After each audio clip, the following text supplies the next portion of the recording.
అందరికీ జై శ్రీరామ్. మొన్న గతంలో జరిగినటువంటి స్థానిక సంస్థల ఎన్నికల్లో గ్రామ పంచాయతీ ఎన్నికలు గాని, మున్సిపల్ ఎన్నికలు గాని, కార్పొరేషన్ ఎన్నికల్లో భారతీయ జనతా పార్టీ అభ్యర్థులుగా గెలిచినటువంటి ఆ అమ్మవారి, ఆ స్వామివారి ఆశీర్వాదంతో గెలిచినటువంటి, ప్రజల ఆశీర్వాదంతో గెలిచినటువంటి మా గౌరవ ప్రజాప్రతినిధులందరూ కూడా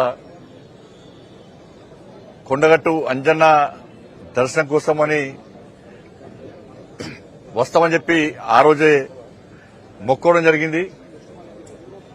ఆ తల్లి దయతోని, ఆ స్వామివారి ఆశీర్వాదంతోని, ప్రజల ఆశీర్వాదంతోని, కార్యకర్తల కృషితోని అనేక మంది గతంలో ఎన్నడూ లేని విధంగా అనేక మంది ప్రజాప్రతినిధులు వాళ్ళ విజయం సాధించడం జరిగింది. వార్డు మెంబర్లు గాని, ఉప సర్పంచ్లు గాని, సర్పంచ్లు గాని, కౌన్సిలర్లు గాని, కార్పొరేటర్లు గాని, మేయర్ గారు గాని, డిప్యూటీ మేయర్ గారు గాని అందరూ గెలిచినటువంటి ఈ శుభ సందర్భంలో ఆ మొక్కు తీర్చుకోవడానికి ఈరోజు కరీంనగర్లోని నేను నమ్ముకున్న, నన్ను ముందు నడిపే ఆ తల్లి దయతో ముందు నడిచేటువంటి నా తల్లి మహాశక్తి అమ్మవారి యొక్క సన్నిధానం నుంచి చాలా శక్తివంతమైన దేవాలయం, కోరిన కోరికలు తీర్చేటువంటి సన్నిధానమైనటువంటి కొండగట్టు అంజన్న స్వామి దేవాలయం వరకు కూడా ఈ పాదయాత్ర నిర్వహించాలని చెప్పి నిర్ణయించుకున్న సందర్భంలో ఈరోజు ఆ యాత్రను ప్రారంభిస్తున్నాం. ఇది రాజకీయాలతో ముడిపడినటువంటి యాత్ర కాదు. ఇది ఒక మొక్కును తీసుకోవడానికి తీసుకున్నటువంటి యాత్ర. ఒక మంచి ఆలోచనతోని ఒక సంకల్పం తీసుకున్నాం. సమాజ సేవ చేయాలి, దేశ సేవ చేయాలి, ధర్మరక్షణ చేయాలని చెప్పి ఒక సంకల్పం తీసుకుని స్వామివారి కరుణా కటాక్షలతో ఎన్నికల్లో పోటీ చేసినాం. ఇలా వారి దయతో ఇలా విజయం సాధించినాం కాబట్టి ఆ మొక్కు తీసుకోవాల్సిన అవసరం ఉంది కాబట్టి ఈరోజు అంజన్న యాత్ర కోసం పోతున్నాం. ఇవాళ గతంలో కూడా పార్లమెంట్ సభ్యునిగా మొదటిసారి గెలిచినప్పుడు కూడా నేను యాత్ర చేయడం జరిగింది. కాబట్టి ఈ యాత్రను విజయవంతం చేయడానికి ఇలా వేలాదిగా కార్యకర్తలు తరలి వస్తున్నారు. ఇవాళ కొత్తపల్లి, రేకొట్టి, పూడూరు, కురిక్యాల, వెదుర, గంగాధర అంతా కూడా, మలయాళ అంతా కూడా వారు ఆ ప్రాంతాల నుంచి వాళ్ళు యాడ్ అవుతా ఉంటారు. వాళ్ళు ఎవరికి రావద్దని చెప్పినాం. బట్ 10th ఎగ్జామ్స్ కూడా ఉన్నాయి. నిన్న మీడియా కూడా ఇవ్వడం జరిగింది. 10th ఎగ్జామ్స్ పిల్లలు కూడా ఏ ఇబ్బంది కాకుండా ఉండాలని ఆశతో, క్రమశిక్షణతో మీడియా, పోలీస్ అధికారుల యొక్క సహకారంతో ఈరోజు ఈ యాత్రను ప్రారంభిస్తున్నాం. మరి మీరందరూ కూడా సహకరించాలని చెప్పి మీ అందరికీ కూడా విజ్ఞప్తి చేస్తూ, అంజన్న స్వామి ఆశీర్వాదంతో, మా తల్లి మహాశక్తి అమ్మవారి ఆశీర్వాదంతో, మోడీ గారు ఇచ్చినటువంటి స్ఫూర్తి, నితిన్ నబీన్ గారి యొక్క ఆదేశము, రాష్ట్రంలో రామచంద్ర గారి యొక్క నేతృత్వము, ఇవన్నీ ఈరోజు ఈ విజయ పరంపర కొనసాగిస్తున్నాం. రాబోయే రోజుల్లో కూడా ఆ తండ్రి ఆశీర్వాదం అందరి మీద ఉండాలని చెప్పి మనస్ఫూర్తిగా కోరుకుంటూ ఈ యాత్రకు మీరు సహకరించాల్సిందిగా కోరుతా ఉన్నాం.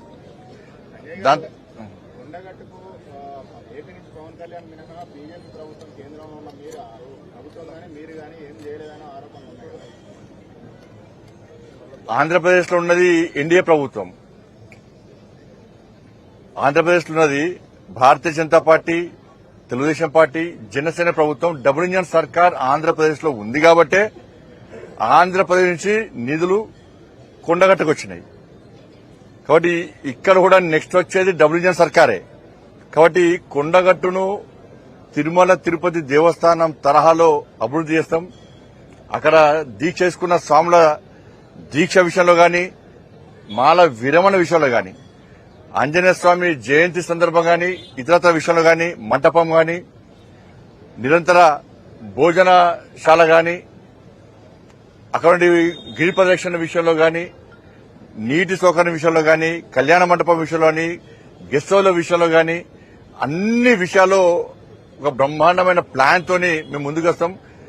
ఇలా విమర్శించే వాళ్ళు 10 సంవత్సరాల అధికారంలో ఉన్నారు. ఒక్క పైసా ఇవ్వలే, 100 కోట్లు ఇస్తాం, 200 కోట్లు ఇస్తాం, 500 కోట్లు ఇస్తామని చెప్పిన వ్యక్తులు, కొండగట్టుకు వచ్చి మొక్కులు తీసుకున్న వ్యక్తులు, కానీ ఆంజనేయ స్వామికి ఇచ్చిన మొక్కులు మాత్రం తీసుకునే పరిస్థితులు లేరు. ఈ ప్రభుత్వం వచ్చి 2 సంవత్సరాలే ఒక్క పైసా ఇవ్వలే. కాబట్టి అక్కడ ఇచ్చింది ఎన్డీఏ ప్రభుత్వం ఇచ్చింది, ఎన్డీఏ ప్రభుత్వం ఉంది. ఇక్కడ కూడా నెక్స్ట్ ప్రజలు అదే కోరుకున్నారు. డబుల్ ఇంజన్ సర్కార్ వస్తేనే ఇవాళ కొండగట్టు గాని అభివృద్ధి చెందుతాయని చెప్పి ఒక ఆలోచన రావాలి. తప్పకుండా మేము దానికి అన్ని రకాలుగా ఒక ప్లాన్ తో ఉన్నాం. గత ప్రభుత్వము నేను కొత్తగా ఎంపీ గెలిచిన తర్వాత ప్రసాదం స్కీమ్ కింద కొండగట్టి వెమ్లవాడ గాని కొండగట్టి గాని ఇల్లంతకుంట దేవాలయం గాని ఈ దేవాలయాలను ఒక టెంపుల్ కారిడార్ గా చేయాలని చెప్పి ఒక ఆలోచన ఉండే. కానీ గత ప్రభుత్వం కనీసము అనుమతి ఇచ్చే పరిస్థితి, అప్రూవల్ ఇచ్చే పరిస్థితి లేదు.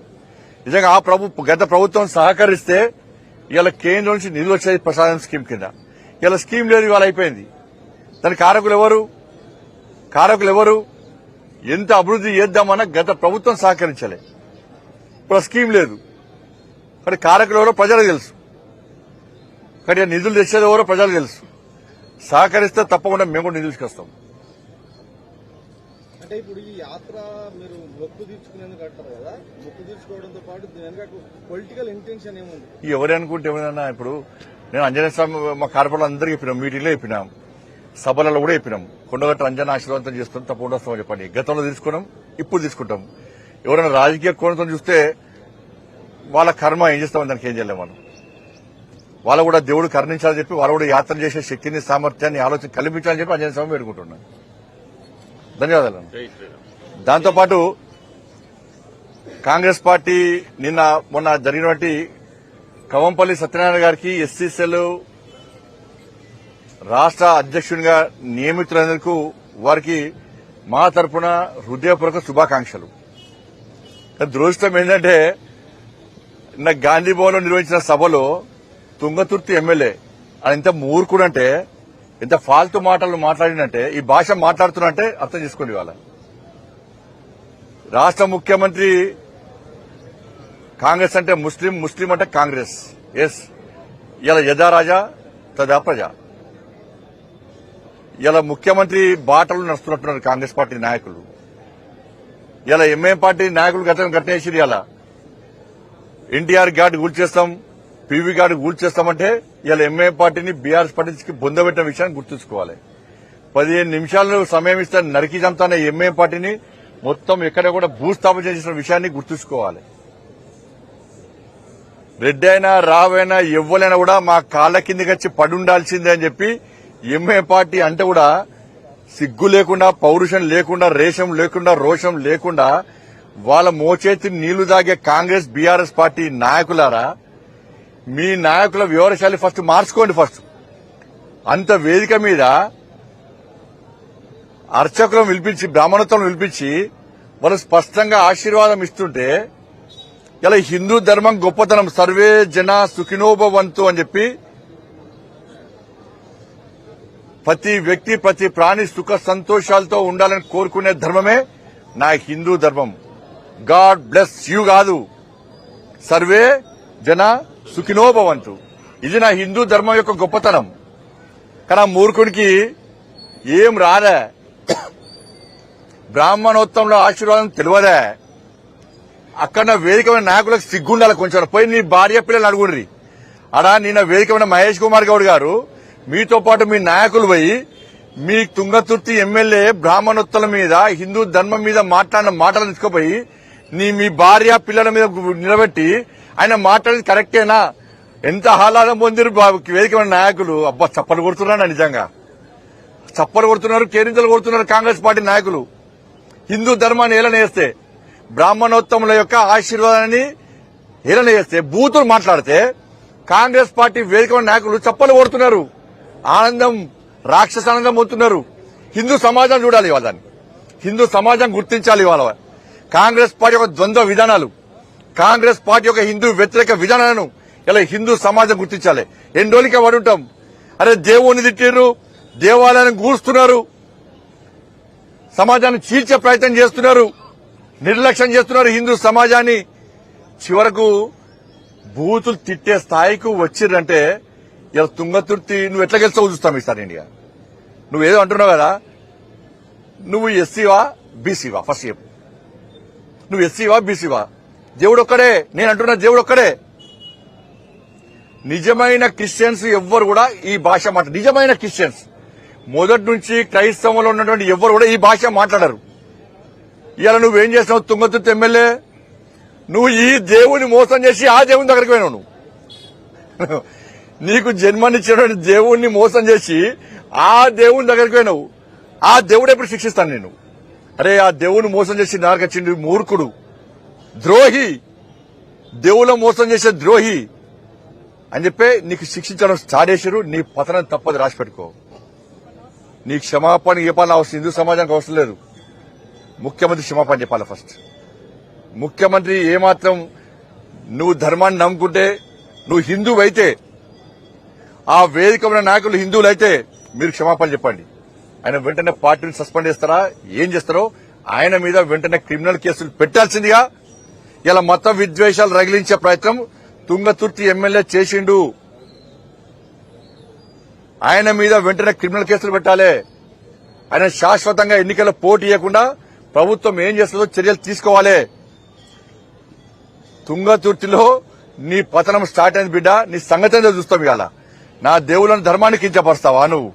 హిందూ సమాజం ఏది మా సహనాన్ని, హిందూ సమాజం యొక్క సహనాన్ని పిరికితంగా భావిస్తే ఏం చేస్తామో కరీంనగర్లో చూపెట్టినాం, జిఎస్ఎంసీ ఎన్నికలు చూపెట్టినాం, మళ్ళా చూపెట్టబోతున్నాం, మళ్ళా చూపెట్టబోతున్నాం.